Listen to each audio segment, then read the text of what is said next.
Adoptée à la majorité des députés hier, la loi du plomb plonge les 800 apiculteurs de l'île dans une profonde inquiétude. Cette loi permet la réintroduction de l'acétamipride, un pesticide de la famille des néonicotinoïdes. Les néonicotinoïdes, en général, ce sont des perturbateurs qui vont empêcher qui attaquent le système nerveux en gros des insectes et qui, pour les abeilles, vont les désorienter. C'est-à-dire que ça va leur rendre difficile de rentrer à la ruche.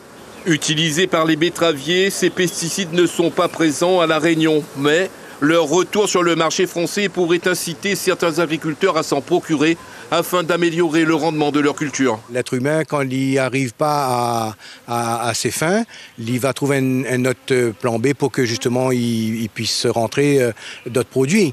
Moi, c'est ça que m'y crains, c'est sous une autre forme et que vraiment nos abeilles, les problématiques en tout cas pour notre apiculture, quoi.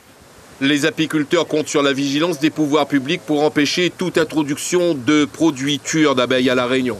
On espère que voilà, nos institutions et nos structures d'accompagnement, notamment voilà, la Chambre d'agriculture, etc., puissent conseiller les agriculteurs de la bonne manière pour que justement ils n'aient pas à demander une telle dérogation et donc avoir toujours de quoi pour faire attention à leur culture.